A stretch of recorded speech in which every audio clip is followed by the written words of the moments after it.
Fernando Cruz Cronfli nació un 8 de abril de 1947 en Guadalajara de Buga, Valle del Cauca. Con una madre de origen árabe y un padre colombiano, desde pequeño se nutrió de lo que cada uno aportaba en su peculiaridad. En 1961 se tituló de bachiller en Filosofía y Letras. Viajó ese mismo año a Bogotá a estudiar Derecho y Ciencias Políticas en la Universidad La Gran Colombia. Desde entonces se ha desempeñado en los campos de la administración, del derecho y la docencia para ganarse económicamente la libertad que necesita su escritura. Su vida no ha sido más que literatura, pasión que se ve reconocida con 3 distinciones académicas: maestro de juventudes, maestro distinguido y doctor honoris causa, además de premios nacionales e internacionales por sus cuentos y novelas. Es autor de 8 novelas, entre las que se destacan Falleva o Cámara Ardiente, La ceniza del Libertador y La caravana de Gardel. De 2 antologías de cuentos, una de las cuales es Las alabanzas y los acechos, de la que me declaro raptado a gusto por su lenguaje poético y por la que comencé a leerlo con ansias. También de un poemario y de 5 libros de trabajos ensayísticos. Obra toda que he intentado realizar mientras practico una escritura entre géneros, ya que la literatura es ante todo trabajo sobre el lenguaje.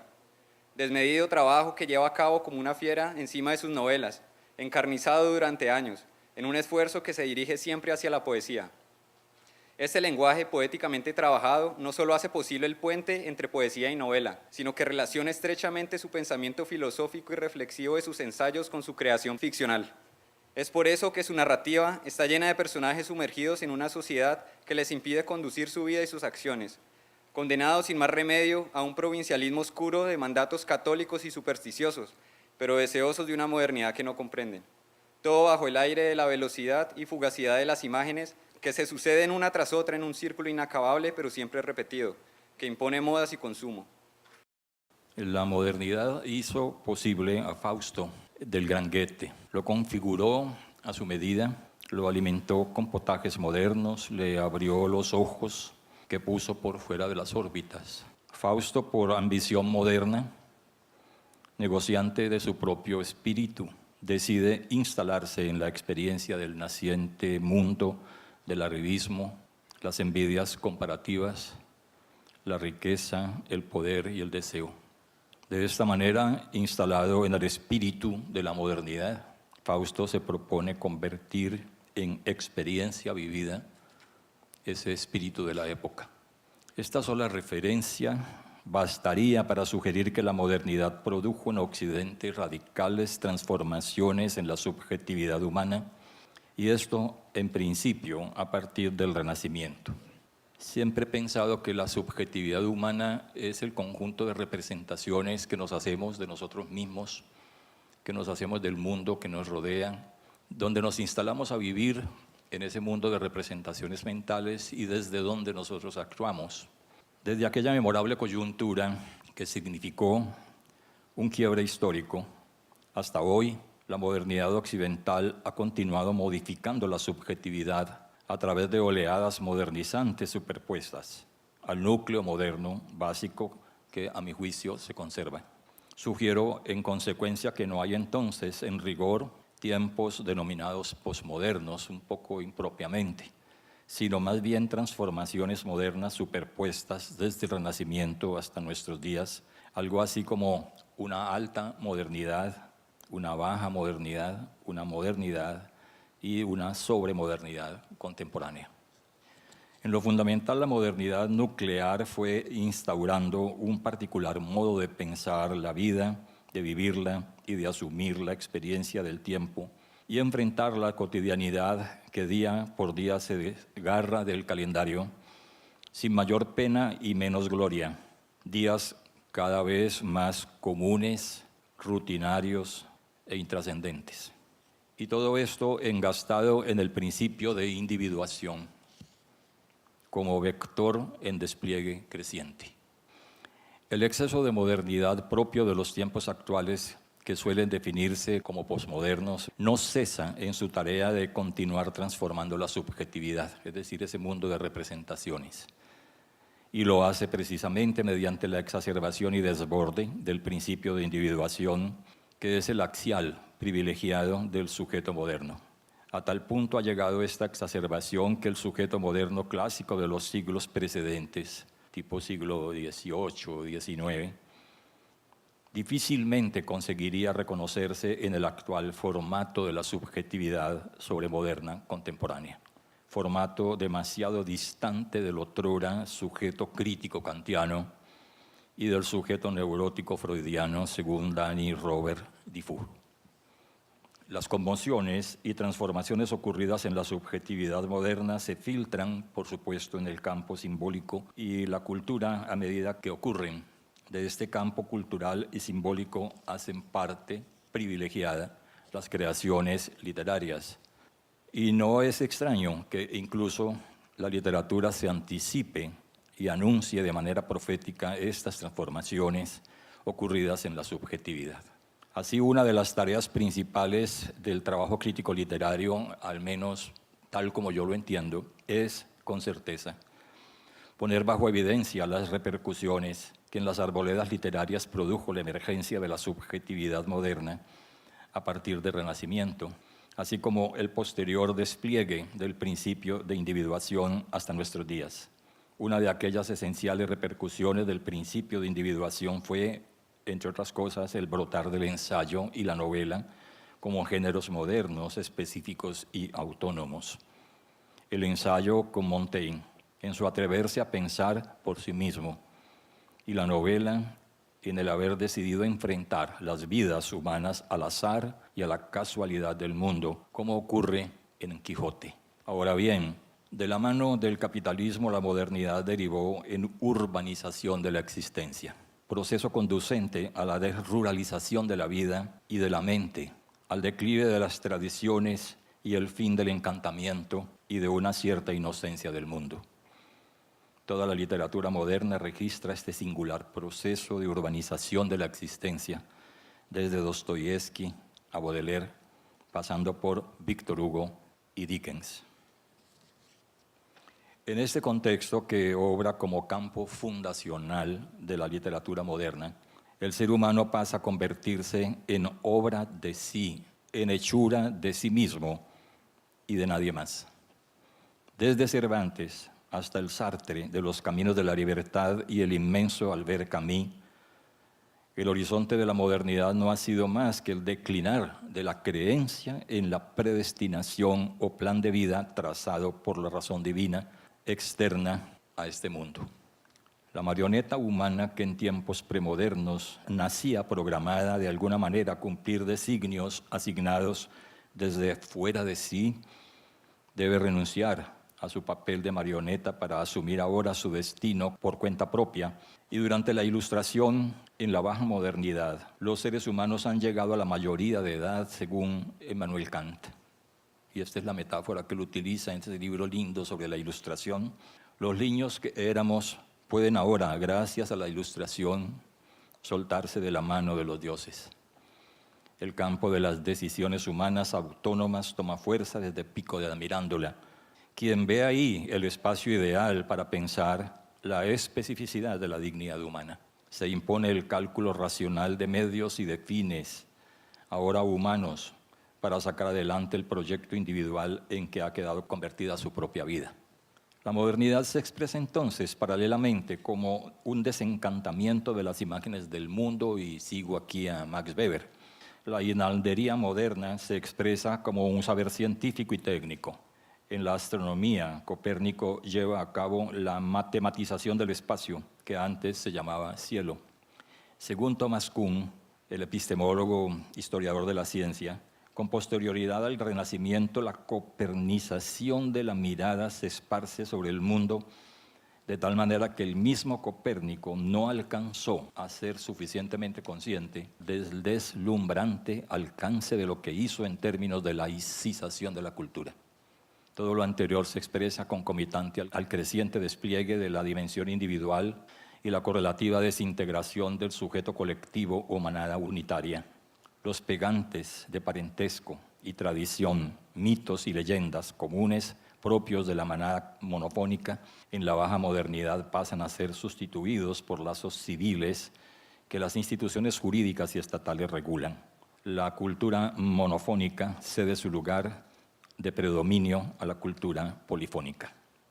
En la medida en que se produce en Occidente la disolución crepuscular de la manada monofónica, emerge la individualidad sospechante del mundo y de sí misma. ¿Quién soy? A partir de esta inédita pregunta autorreferida, el yo entra en la ansiedad de tener que interpretarse, buscarse, hablar a través del monólogo, dejarse atrapar porque es en extremo huidizo, oscuro y evanescente. La baja modernidad instaura esta novedosa inquietud.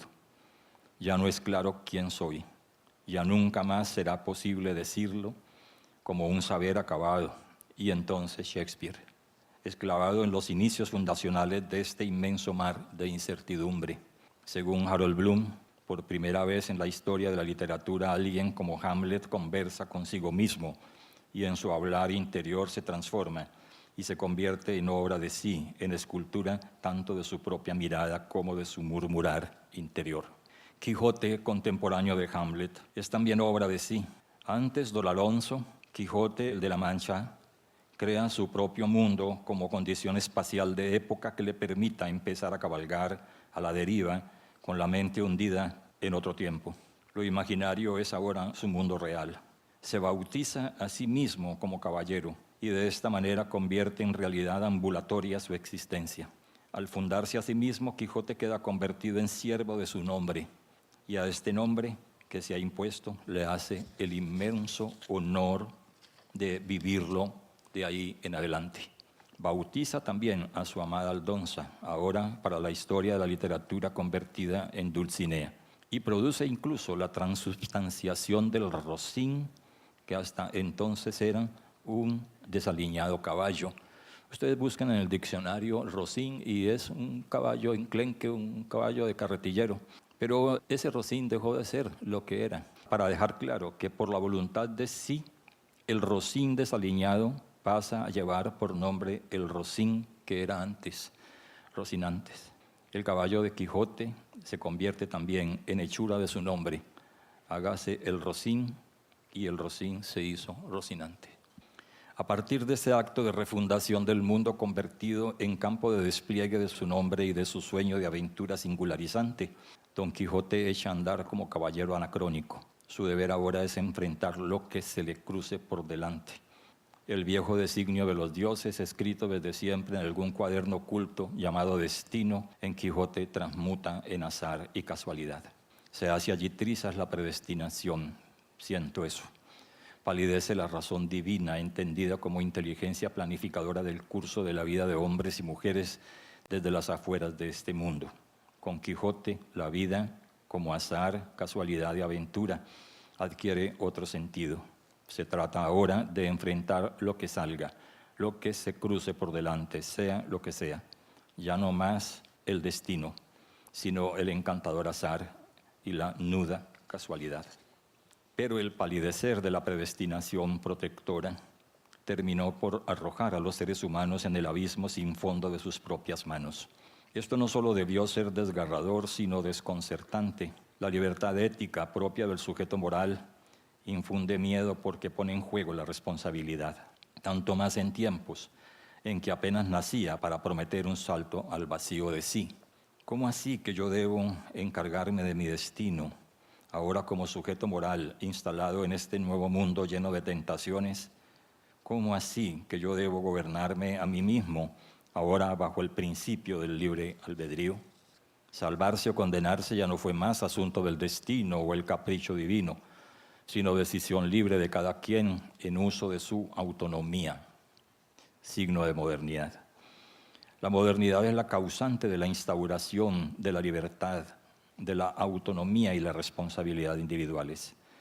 Cada quien pasa ahora a ser no solo el guardián, sino el orfebre de sí mismo, en cuanto a obra subjetiva en construcción, y para perfeccionar lo inconcluso del espíritu que habita en cada quien, debe ahora guiarse por el peso de la siguiente pregunta aterradora. ¿Quién soy entonces si debo convertirme en el orfebre de mi propio rumbo? ¿Y cómo me perfecciono en cuanto encargado de la hechura de una parte de mí mismo, parte que todavía no existe y cuya existencia y construcción depende solo de mí?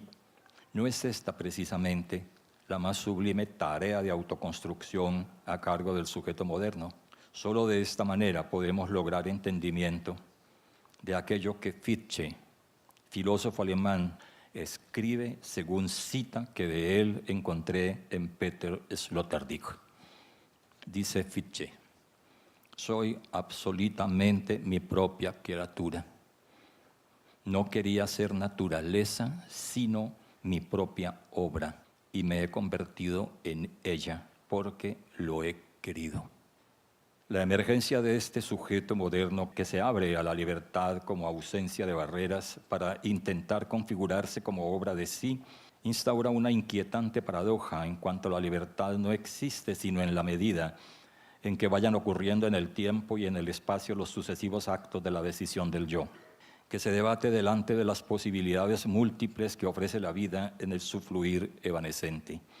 De ahí el existencialismo sartreano del siglo XX, según el cual la existencia, y de Heidegger, según el cual la existencia precede a la esencia y es su condición, ya que lo que somos es lo que vamos siendo, como resultado del salir fuera de sí, en el despliegue incesante de nuestra vida, entendida como proyecto a realizar desde nosotros mismos, asumidos como orfebres, en uso de la libertad en un campo hecho de incertezas.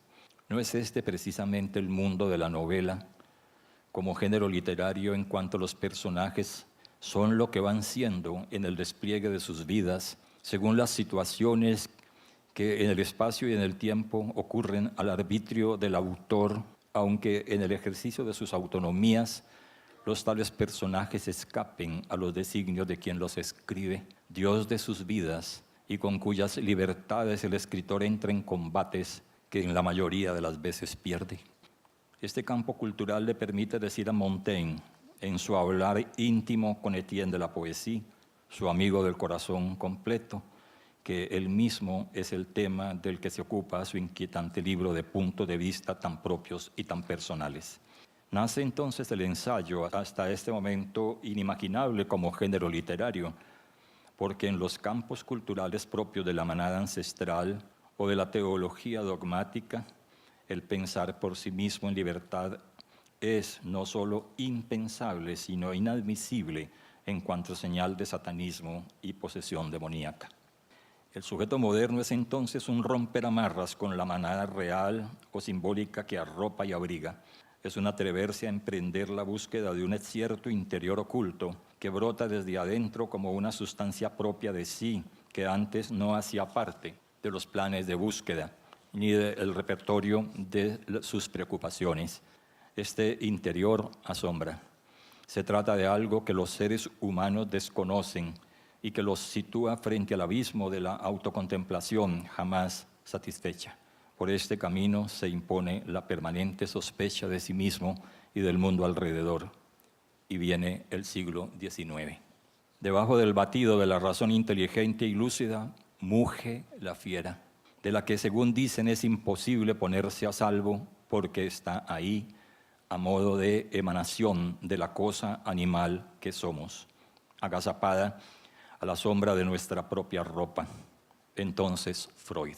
Se está desvaneciendo en general el fundamento cierto de todo y el sujeto moderno entra en Nietzsche. Al final, si no se retrocede ante el nuevo abismo que se abre y por el contrario se decide enfrentarlo, brota la niebla del horror vacui, del horror al vacío, porque el piso de antes ya no existe. Entonces el ennui de George Steiner, el nihilismo y la melancolía del siglo XIX, campo cultural que explica Verlaine, Baudelaire, Mallarmé, Rimbaud, poetas malditos. Posteriormente, Breton y el surrealismo. El mundo queda convertido en desnudo trabuenspiel. Y cito a Máximo Cacciari en Hombres Póstumos. Según Máximo Cacciari, el acaecer cotidiano se torna casual. Hasta la ropa debe ser casual. Este acaecer cotidiano ya no ocurre en procura de metas de valor, capaces de orientarlo hacia el bien o hacia el perfeccionamiento de lo superior. El ser humano puesto en el cauce de este acaecer, en otros tiempos supuso que el mundo avanzaba como él mismo hacia metas de valor teleológicamente dispuestas. Ahora, sin embargo, este fundamento de la existencia se derrumba y nuestros jóvenes sobremodernos, contemporáneos, que se proponen vivir en el frenesí del instante, con hedonismo y goce se sumergen en la casualidad del mundo, chapotean en ella y se convierten ellos mismos en pura casualidad, intensidad y velocidad. Con lo que la ética y el sistema de valores finalistas se resquebrajan y lo que vemos en el horizonte es una ética de la casualidad y de la circunstancia casual, gobernada mucho más por los criterios de la eficiencia hedonista que por otros criterios en los que antes se fundaba el camino del bien. El criterio de la eficacia, de la ciencia y de la técnica es ahora el criterio de valor. La senda del bien, que fue en otro tiempo una construcción cultural, se encuentra amenazada de fracaso por la idea del acontecer casual del mundo, donde los seres humanos hipermodernos se sumergen. Sumergidos en la casualidad del mundo y no en el valor, se convierten en pura casualidad junto con todo lo demás. Así, el sujeto humano deja de ser sujeto sujetado al valor, vive la desmesura de la libertad, se convierte en hombre póstumo, según Cachari, y arriesga en el vacío y la locura. Este es el espacio del denominado Trauspiel que comparte con el nihilismo. La demolición de los fundamentos no cesa y termina por afectar de manera grave la confianza en el lenguaje mismo, patria sagrada del escritor. Ahora el lenguaje se hunde en la sospecha de sus posibilidades, en la incapacidad para nombrar el mundo. Estamos en la modernidad de finales del siglo XIX. Partes sustanciales de este mundo, zonas enteras que se expresan en el fluir incesante de la vida, son percibidas ahora como inefables. Ahora, este fluir de la vida corresponde a otro registro diferente del lenguaje, ante el cual el lenguaje no puede sino declarar su fracaso, sentarse a la orilla. Una generación entera de escritores y pensadores europeos de finales del siglo XIX y comienzos del XX confiesan haber zozobrado en los límites del lenguaje. Sistema de signos que, sin embargo, usaron para dar cuenta de esos límites y cantar como poetas encima de los escombros. Y entonces, Hosmantal. En la conmovedora carta que en el imaginario literario de Hosmantal, Lord Chandos dirige a Francis Bacon, asistimos al derrumbe de la confianza en el lenguaje y a una especie de necesidad de refundar el mundo que en su fluir instaura él mismo a través de, y cito en comillas, la lengua en que hablan las cosas mudas. La esperanza es un invento de consolación. El fundamento de la existencia se hunde cada vez más abajo. El encanto del fluir de la vida corriente está allí, pero no parece ser suficiente. Se levanta el vacío existencial que la literatura de autoayuda y las muletas neomísticas ayudan a mitigar. Y los psiquiatras se llenan de trabajo mientras las industrias de fármacos y ansiolíticos se recalientan a toda máquina. Si el mundo material y humano ya no es gobernado por una razón objetiva, inalcanzable e incomprensible a lo humano fuera del mundo, sino que obedece a la racionalidad fragmentada e inasible de múltiples sujetos cuyo yo tiembla en la disolución constante, en el fluir casual y caótico, entonces pienso, Kafka tiene la palabra, y el yo de Pessoa estalla en heterónimos. Muy poco o nada del fundamento se conserva. La modernidad es fáustica, según Berman, lo sabemos. Destruye día por día los precarios fundamentos. El pasado entra en crisis y lo nuevo vale sobre lo anterior por el solo hecho de ser nuevo. Entonces, de nuevo, Baudelaire, Marinetti. Pero al tiempo que destruye, la modernidad contemporánea vuelve a construir para tener asuntos, puntos de vista y cosas que demoler a la mañana siguiente. En el mundo sobremoderno, afectado de extrema liquidez por falta de solidez, en cuanto, según el viejo Marx, todo lo sólido se desvanece en el aire, aquello que nace nos es entregado de una vez ahora con fecha de vencimiento. Todo tiene como destino ir al vertedero de residuos materiales, espirituales y culturales si aceptamos a Zygmunt Bauman. Y este es hoy el modo del tiempo en su velocidad, según Paul Virilio. En los siglos XIX y XX, el sospechar constante impone como tema la interioridad humana que ha dejado de ser transparente porque ya no se parece al alma ni se expresa como espíritu, sino como psiquismo atravesado de complejos. Las honduras humanas, la condición humana, el acontecer interior se convierten en tema literario. De nuevo Dostoyevsky, Musil, Proust, pero sobre todo los viejos Freud, Alfred Adler y Carl Jung. Lo que está en los adentros del cuerpo humanizado ya no es el alma ni el espíritu trascendentales, sino el inconsciente, el conflicto edípico, los sentimientos de inferioridad, los tipos psicológicos, los arquetipos. El paradigma de la modernidad resulta supremamente fecundo, para mí al menos, a la hora del trabajo crítico sobre el texto literario. La modernidad es un campo complejo de dimensiones económicas, políticas, filosóficas, epistemológicas, axiológicas, el sistema de valores, estéticas, simbólicas, técnicas, etc., todo lo cual confluye en la emergencia de un nuevo tipo de subjetividad en condiciones de desprenderse de la manada, de la tribu, para soltarse de la mano, en su mayoría de edad, en términos kantianos, y darle prioridad a la razón subjetiva intramundana y hacer palidecer o entrar en desaparición la razón objetiva fuera del mundo tan consoladora. A partir de este paradigma de la subjetividad moderna, toman claridad los múltiples escenarios y personajes del campo literario posterior al Renacimiento. Basta mirar el trabajo crítico llevado a cabo por Melchior Bergman a propósito del Fausto de Goethe, Ojos de pobres de Baudelaire y El hombre del subsuelo de Dostoyevsky. ¿Cómo ubicas tú dentro, digámoslo así, de esa construcción del sujeto, de esa construcción de la subjetividad, al Marqués de Sade? Porque el Marqués de Sade en el siglo XVIII se distancia del pensamiento racionalista implementado por la Ilustración francesa.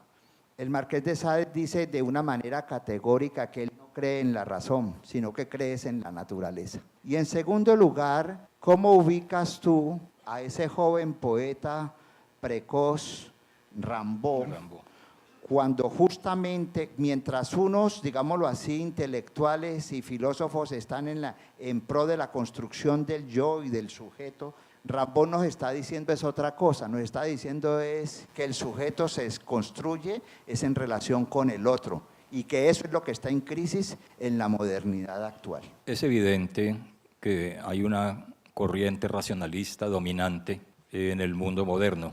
Esa corriente racionalista se expresa a través de la filosofía con Descartes, se expresa en el mundo económico con los comerciantes que echan a andar la economía mercantil mediante un proceso racional de elección de fines y de medios. Se expresa en Maquiavelo con la racionalización de la política, se expresa en la ciencia astronómica con Copérnico y con Galileo, se expresa en la imprenta. Ese eje racionalista puso en el centro una idea fundamental que operó como lámpara alrededor de la cual giró el proyecto moderno, fue la idea de progreso material de la humanidad, entendido como el curso material de la humanidad que la liberaría de las penurias y de las esclavitudes y que le ofrecía a la humanidad, y el capitalismo hizo parte de ese imaginario una salida final de bienestar y de felicidad, lo cual se cayó. Pero también la idea de progreso moral, según el cual la humanidad iba a ser éticamente cada vez mejor. Esto también se vino al suelo. Paralelo con este proyecto triunfante de la modernidad, es evidente que hubo una corriente literaria y de pensamiento que fue el romanticismo, que se separó de esto. Hay toda una corriente, sobre todo de pensadores alemanes y de poetas alemanes, que se separaron de este optimismo y que fueron capaces de asomarse a la bestia humana. Finalmente, Sade hace parte, yo pienso, ¿no es cierto?, de esa tradición que no se dejó unilateralizar en su mirada respecto de ese optimismo del racionalismo, que tenía de alguna manera su razón de ser, ese optimismo, porque la modernidad parecía una máquina, pero estaba dejando de lado el reconocimiento y la percepción de esa bestia humana que había debajo de todo esto.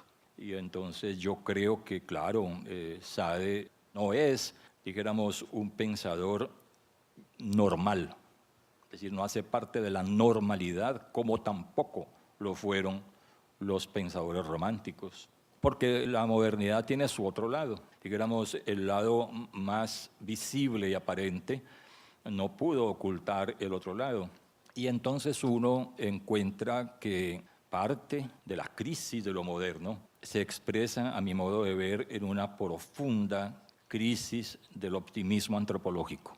Es decir, si algo ha entrado en crisis, afectando severamente el optimismo moderno y la confianza en la razón, es esto que es cada vez más claro. No se puede tener ningún tipo de optimismo respecto de la condición humana y respecto de esta bestia que somos.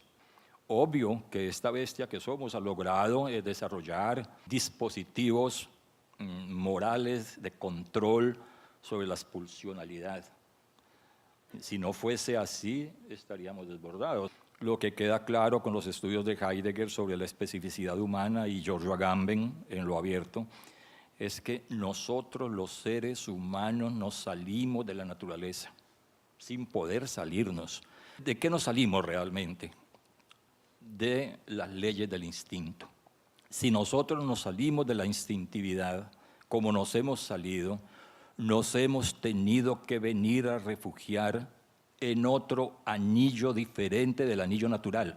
Es el anillo de la cultura, es decir, de la cultura normativa.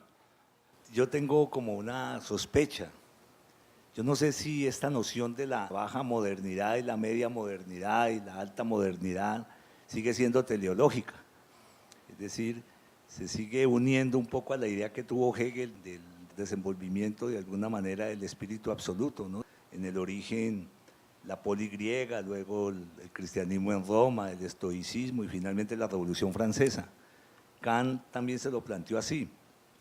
Para pensar las sociedades, en la filosofía de la historia, que está muy unida a este bello texto que tú citas, que es la Ilustración de Kant, dice que hay que formular una especie de tres indicios: un indicio rememorativo, un indicio demostrativo y un indicio premonitorio. Ya no hay esclavitud, pues ya no está la gleba, y el premonitorio es que la Revolución Francesa es una realidad, y en esa noción de progreso, el modelo de la Revolución Francesa. Por eso todo el debate sobre la modernidad en últimas termina siendo un debate sobre la Ilustración. Y creo que allí hay que pensar la historia de un modo que me parece a mí muy sugerente y muy vital y menos pesimista, Fernando, menos depresivo con la historia de la humanidad, que es el planteamiento de Walter Benjamin sobre la historia. En esa novena tesis de la historia, el Angelus Novus piensa que ese ángel que intenta levantar su vuelo y avanzar hacia el futuro, sin embargo, siempre tiene la mirada hacia atrás, que lo que hay hacia atrás no es sino ruina. Eso disuelve una noción de progreso y considera que ese presente de la historia como tal es un presente de exploración. Y como es un presente de exploración, es un trabajo sobre el fragmento.